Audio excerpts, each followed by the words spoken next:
Good morning student. Today discuss the next topic that mean consequences of deforestation. तो हमने पिछले chapter में पढ़ा था, पिछले लेक्चर में हमने पढ़ा था कि डिफॉर्टेशन होता क्या है, और आज हम पढ़ेंगे इससे क्या नुकसान होता है या क्या अच्छाई होता है। देखो बेटा, कॉन्सिक्वेंसेस का मतलब कुछ भी हो सकता है, या उससे फ़ायदा या नुकसान। मेनली तो नुकसान ही होता है, ठीक है। Plant take in carbon dioxide for photosynthesis. सबसे पहले बेटा देखो, प्लांट क्या करता है, कार्बन डाइऑक्साइड लेता है फोटोसिंथेसिस के लिए। डिफॉर्टेशन होगा तो प्लांट को रिमूव करेंगे हम। अगर प्लांट रिमूव करेंगे तो कार्बन डाइऑक्साइड कौन लेगा? आपको पता है ना, हम जो हैं, जैसे कि ह्यूमन है, चाहे आप हो या आपके जैसे सैकड़ों या हज़ारों करोड़ों लोग हैं, वो सब क्या करते हैं, कार्बन डाइऑक्साइड छोड़ते हैं, ऑक्सीजन लेते हैं। और प्लांट का पता क्या काम है? कार्बन डाइऑक्साइड लेना और ऑक्सीजन छोड़ना है। यानी कि हम है तो प्लांट है, और प्लांट है तो हम है। ठीक है बेटा, जिस दिन इंसान ख़त्म होंगे प्लांट भी ख़त्म हो जाएंगे, और जिस दिन प्लांट ख़त्म होंगे इंसान भी ख़त्म हो जाएंगे। ठीक है बेटा, विच इंक्रीज द लेवल। अब देखो बेटा, इसमें क्या बोल रहे हैं कि अगर पेज ख़त्म हो जाएंगे, मतलब पेज नहीं, अगर पेड़ पौधे प्लांट्स ख़त्म हो जाएंगे तो क्या होगा, कार्बन डाइऑक्साइड का लेवल बढ़ता जाएगा एटमॉस्फेयर में। आल्सो टेम्परेचर भी क्या होता है, बढ़ता जाएगा एटमॉस्फेयर में, जिससे इकोलॉजिकल बैलेंस क्या होगा, वो बिगड़ जाएगा। Due to the deforestation less carbon dioxide used and increased amount of atmosphere causes global warming. Carbon dioxide remains the atmosphere and trap the heat. देखो, कार्बन डाइऑक्साइड का ना एक सबसे बड़ा डिसएडवांटेज या कमी पता क्या है, जो सूरज से आने वाली रोशनी को ना वो अपने अंदर क्या करता है, ट्रैप कर लेता है, अपने अंदर कैद कर लेता है, उसको वापस जाने नहीं देता है। जिससे क्या होता है, अगर हमारे आसपास कार्बन डाइऑक्साइड की क्वांटिटी काफ़ी ज़्यादा है ना, तो हमारे आसपास क्या होगा, हीट काफ़ी ज़्यादा बढ़ जाएगा। उसी तरह बेटा, अगर डिफॉर्टेशन काफ़ी ज़्यादा क्वांटिटी में होने लग पड़ेगा, आप देख रहे हो ना आजकल गर्मियाँ कितनी हो रही हैं। आप एग्जाम्पल के लिए ना बेटा, उन जगह पे चल जाओ जहाँ पेड़ पौधे ज़्यादा है, जैसे हिमाचल में चल जाओ, और उन जगह पे चल जाओ जहाँ पेड़ पौधे नहीं है, जैसे जलंधर में आ जाओ बेटा, यहाँ दूर दूर तक दिखने पे भी एक अद्धा पेड़ पौधा दिखता है हमें। ठीक है, तो इससे नुकसान क्या है कि यहाँ पे कार्बन डाइऑक्साइड का लेवल बढ़ चुका है, क्योंकि पेड़ पौधे काफ़ी कम है। तो क्या होता है, जो सूरज से रोशनी आती है उसे कार्बन डाइऑक्साइड अपने अंदर ट्रैप कर लेता है, जिससे हमारे एटमॉस्फेयर आसपास का टेम्परेचर 42, 46, 47, 48 डिग्री तक गर्म हो रहा है। ठीक है, इससे क्या हो रहा है बेटा, सॉइल की फर्टिलिटी कम हो रही है, रेनफॉल कम हो रही है। ठीक है, और भी कितने सारे फ्लड आ रहे हैं, सूखा पड़ रहा है मिट्टियों में। ठीक है, फसलें अच्छी नहीं आ रही है।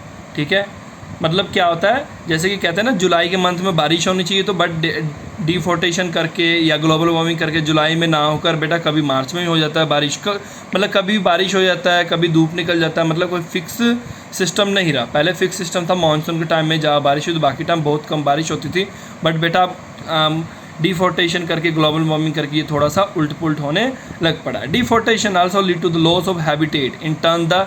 देखो बेटा, डिफॉर्टेशन करके क्या हो रहा है, काफ़ी सारे जंगल ख़त्म हो रहे हैं। ठीक है, पेड़ पौधे ख़त्म हो रहे हैं, जिससे प्लांट एनिमल स्पीसीज़ भी क्या हो रहे हैं, एक्सटिंक्ट हो रहे हैं, यानी टाइम के साथ ख़त्म होते जा रहे हैं। Due to the deforestation soil particle are easily washed. देखो, डिफॉर्टेशन करके क्या होता है, पेड़ पौधे का काम क्या होता है, मिट्टी को पकड़ के रखना। पेड़ पौधे का जड़ क्या करता है, मिट्टी को अपने पकड़ के रखता है, जिससे क्या होता है, मिट्टी की सबसे ऊपरी लेयर जो होती है, जो फर्टाइल होती है, वो पानी के साथ नहीं बहता। बट जब डिफॉर्टेशन होगा, पेड़ पौधे होगा ही नहीं। ठीक है बेटा, तो क्या होगा, तेज़ हवा आएगी, वो जो सबसे ऊपर की लेयर है, जो फर्टाइल है, उसे उड़ा के ले जाएगी। फ्लड आएगा थोड़ा सा, वो अपने साथ ले जाएगी, जिससे क्या होगा, सॉइल की फर्टिलिटी ख़त्म हो जाएगी। ठीक है, if this situation continues for long time, अगर ये सिचुएशन हमेशा या लॉन्ग टाइम के लिए रहा, तो area convert into the desert. ठीक है बेटा, तो ऐसे एरिया क्या होगा, टाइम के साथ डेजर्ट में कन्वर्ट हो जाएंगे, मतलब सब इस तरह रेत ही रेत हो जाएंगे, और इसको बोलते हैं डिसर्टिफिकेशन। ठीक है बेटा, tree also absorb ground. Tree का और क्या काम होता है, वो ग्राउंड वाटर को अब्जॉर्ब करता है और रिलीज़ करता है उसको एटमॉस्फेयर में। ठीक है, एज ए वाटर वेपर। ठीक है, वो क्या करता है, अपने रूट्स के थ्रू सारे के सारे ग्राउंड वाटर को एब्जॉर्ब करता है, और अपने जो पत्ते यानी कि लीव्स के थ्रू वो क्या करते हैं, उसको एवोपरेट करते हैं, यानी बाहर की तरफ छोड़ते हैं। ठीक है, इस प्रोसेस को बोलते हैं transpiration. Due to the deforestation transpiration can not take place, make the atmosphere dry. इससे क्या होगा बेटा, एटमॉस्फेयर ड्राई होगा, और इससे वाटर साइकिल पे काफ़ी ज़्यादा इफेक्ट पड़ेगा। ठीक है, आपने ये चीज़ देखा होगा, जहाँ पे काफ़ी ज़्यादा पेड़ पौधे होते हैं ना, वहाँ पे ह्यूमस ज़्यादा होती है, ह्यूमिडिटी ज़्यादा होता है। ह्यूमिडिटी होने से वाटर साइकिल को अच्छा होता है, वाटर साइकिल के लिए वो अच्छा होता है। बारिश सबसे ज़्यादा होता है वहाँ पे जहाँ पे ह्यूमिडिटी ज़्यादा होता है। ठीक है, और सबसे ज़्यादा ह्यूमिडिटी होता है अमेजोन रेन फॉरेस्ट में। वहाँ पे आप मानोगे नहीं, सारे दिन में 10 बार बारिश होता है, यानी 1 घंटा बारिश होगा, फिर 1 घंटा सूखा, फिर 1 घंटा बारिश, फिर 1 घंटा सूखा। वहाँ पे ऐसे सिस्टम चलता रहता है बिकॉज वहाँ पे ह्यूमिडिटी काफ़ी ज़्यादा है, ठीक है। Conservation of biodiversity, the prevention and carefully management. देखो कंजर्वेशन का मतलब होता है अपने बायोडाइवर्सिटी को हम कैसे बचा सकते हैं, अपने आसपास प्लांट एनिमल स्पीसीज़ को हम कैसे बचा सकते हैं। क्या बोलते हैं प्रिवेंशन, मतलब क्या बोल रहे हैं, उनको अच्छे से और केयरफुली मैनेजमेंट के साथ हम पेड़ पौधे एनिमल स्पीसीज़ क्या कर सकते हैं, बचा सकते हैं, किससे, ख़त्म होने से, ठीक है। इस प्रोसेस को बोलते हैं conservation. Conservation emphasis the protection of ecosystem and original habitat of living being.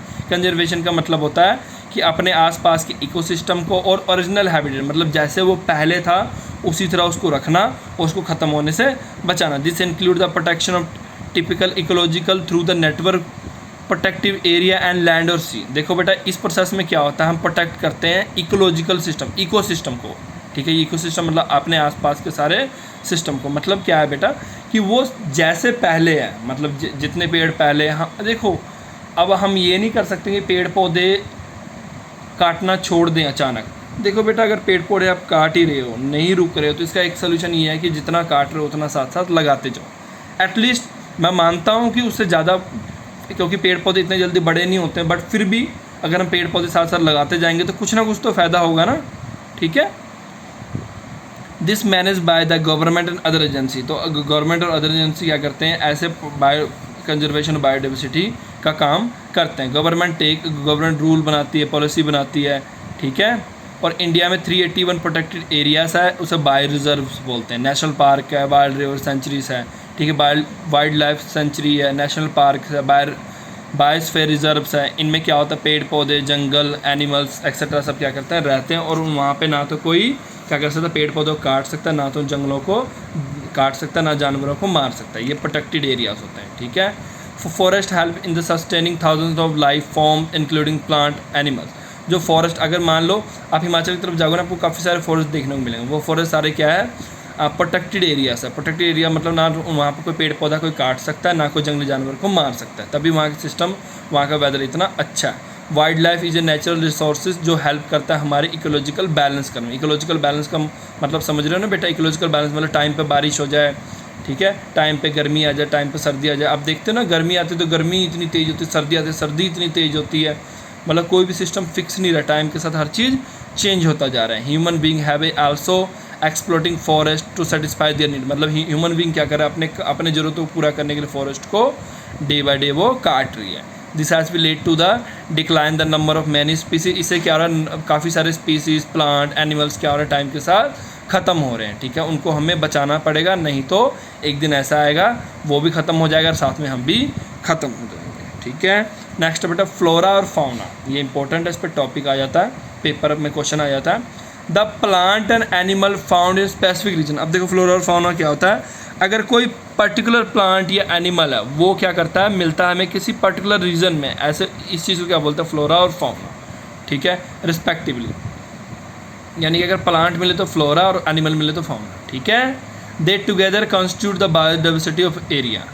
The flora और fauna of a country are an important renewable resource, therefore their management very important. Flora और fauna मतलब एक ऐसी जगह जहाँ पे plant और animal दोनों मिले। और बेटा ये काफ़ी ज़्यादा इंपॉर्टेंट है हमारे लिए, ठीक है।